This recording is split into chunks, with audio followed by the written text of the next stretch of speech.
माझे नाव श्रावणी महेंद्र सुपेकर.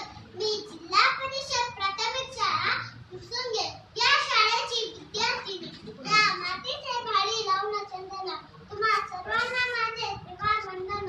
मी श्रावणी महेंद्र सुपेकर तुम्हाला आजच्या राजाची मूर्ती सांगणार आहे.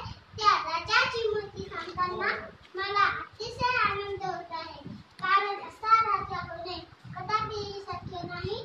छत्रपती शिवरायांचा जन्म हा 19 फेब्रुवारी 1630 रोजी शिवनेरी किल्ल्यावर जिजाऊंच्या पोटी झाला.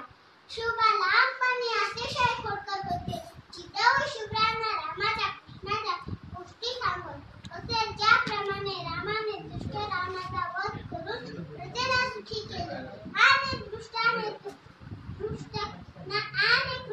दुष्ट कंसाला ठार करून प्रजेला सुखी केले, त्याप्रमाणे आपणही दुष्ट संतांची लढून प्रजेला सुखी करू शकतो, असा विश्वास त्यांच्या मध्ये निर्माण झाला. शिवबा हळूहळू मोठे होत होते. शिवरायांनी मावळ्यांमध्ये स्वराज्याची प्रेरणा निर्माण केली आणि रायरेश्वराच्या मंदिरात त्यांचे सोबत स्वराज्य स्थापन करण्याची प्रतिज्ञा घेतली.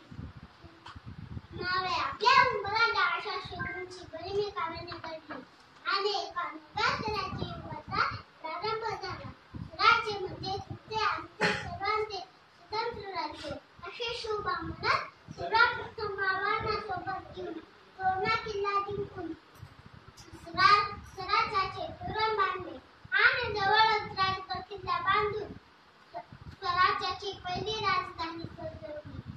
शिवरायांच्या वाढत्या हालचाली पाहून आदिलशाही दरबारातून पैजेचा विदा घेऊन अफजल खान आला, पण त्याला शिवरायांनी युक्तीने ठार केले.